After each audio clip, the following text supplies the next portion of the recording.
As a kid, I spent my summers with my grandparents on their ranch in Texas. I helped fix windmills, vaccinate cattle, and do other chores. We also watched soap operas every afternoon, especially Days of Our Lives. My grandparents belonged to a caravan club, a group of Airstream trailer owners who traveled together around the U.S. and Canada. And every few summers, we'd join the caravan. We'd hitch up the Airstream to my grandfather's car, and off we'd go. In a line with 300 other Airstream adventurers. I loved and worshipped my grandparents, and I really looked forward to these trips. On one particular trip, I was about 10 years old. I was rolling around in the big bench seat in the back of the car. My grandfather was driving, and my grandmother had the passenger seat. She smoked throughout these trips, and I hated the smell.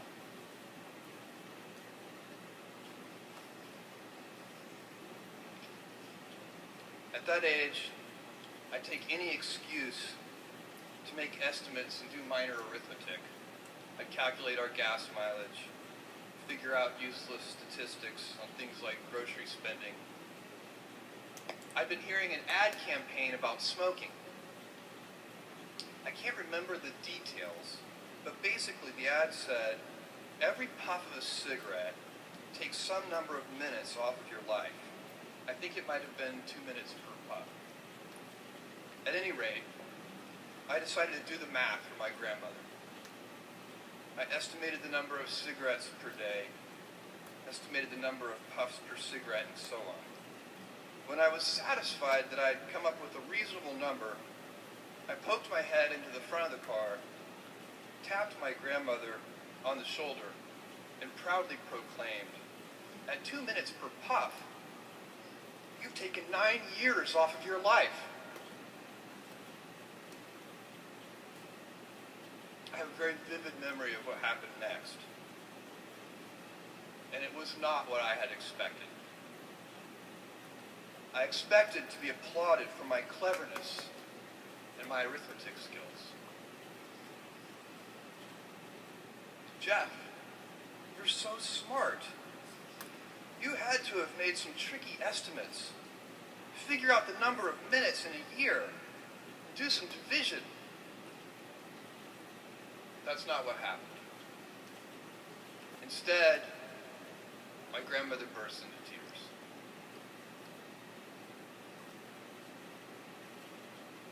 I sat in the back seat, didn't know what to do, while my grandmother was crying.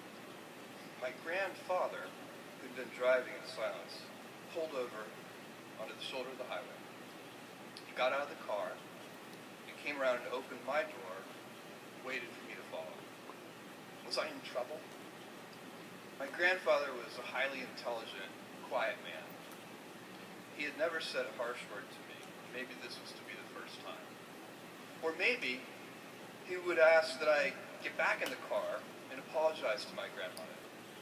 I had no experience in this realm with my grandparents and no way to gauge what the consequences might be. We stopped beside the trailer.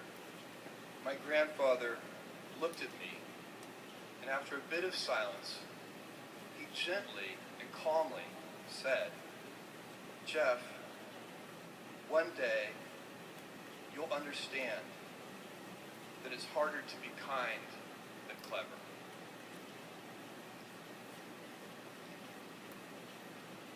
What I want to talk to you about today is the difference between gifts and choices. Cleverness is a gift. Kindness is a choice. Gifts are easy. They're given after all. Choices can be hard. You can seduce yourself with your gifts if you're not careful. And if you do, it'll probably be to the detriment of your choices. This is a group with many gifts. I'm sure one of your gifts is the gift of a smart and capable brain. I'm confident that's the case because admission is competitive. And if there weren't some signs that you're clever, the Dean of Admissions wouldn't have let you in. Your smarts will come in handy because you will travel in a land of marvels. We humans, plodding as we are, will astonish ourselves. We'll invent ways to generate clean energy, and a lot of it. Atom by atom, we'll assemble small machines that can enter cell walls and make repairs. This month comes the extraordinary but inevitable news that we've synthesized life. In the coming years, we'll not only synthesize it, but engineer it to specifications. I believe you'll even see us understand the human brain. Jules Verne, Mark Twain, Galileo, Newton, all the curious from the ages would have wanted to be alive, most of all, right now. As a civilization, we will have so many gifts, just as you as individuals have so many individual gifts as you sit before me. How will you use these gifts? And will you take pride in your gifts or pride in your choices? I got the idea to start Amazon 16 years ago. I came across the fact that web usage was growing at 2,300% per year. I had never seen or heard of anything that grew that fast. The idea of building an online bookstore with millions of titles, something that simply couldn't exist in the physical world, was very exciting to me. I just turned 30 years old, and I've been married for a year. I told my wife, Mackenzie, that I wanted to quit my job and go do this crazy thing that probably wouldn't work, since most startups don't, and I wasn't sure what would happen after that. Mackenzie, also a Princeton grad and sitting here in the second row, told me I should go for it. As a young boy, I'd been a garage inventor. I'd invented an automatic gate closer out of cement-filled tires, a solar cooker that didn't work very well out of an umbrella and aluminum foil, baking pan alarms to entrap my siblings. I'd always wanted to be an inventor, and she wanted me to follow my passion. I was working at a financial firm in New York City with a bunch of very smart people, and I had a brilliant boss I much admired. I went to my boss and told him I was going to start a company selling books on the internet. He took me on a long walk in Central Park, listened carefully to me, and finally said, "That sounds like a really good idea, but it would be an even better idea for someone who didn't already have a good job." That logic made some sense to me, and he convinced me to think about it for 48 hours before making a final decision. Seen in that light, it really was a difficult choice, but ultimately, I decided I had to give it a shot. I didn't think I'd regret trying and failing, and I suspected I would always be haunted by a decision to not try at all. After much consideration, I took the less safe path to follow my passion, and I'm proud of that choice. Tomorrow, in a very real sense, your life, the life you author from scratch on your own, begins. How will you use your gifts? What choices will you make? Will inertia be your guide, or will you follow your passions? Will you follow dogma, or will you be original? Will you choose a life of ease, or a life of service and adventure? Will you wilt under criticism, or will you follow your convictions?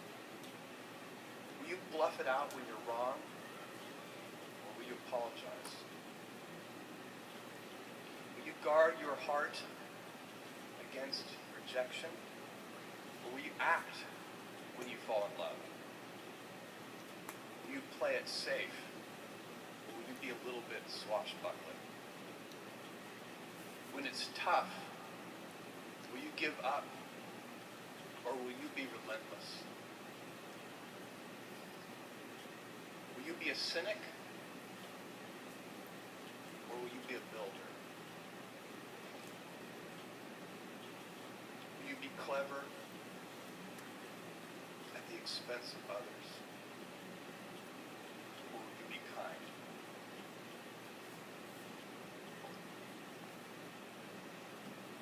I will hazard a prediction. When you are 80 years old, and in a quiet moment of reflection, narrating for only yourself the most personal version of your life story, the telling that will be most compact and meaningful will be the series of choices you have made. In the end, we are our choices. Build yourself a great story. Thank you, and good luck.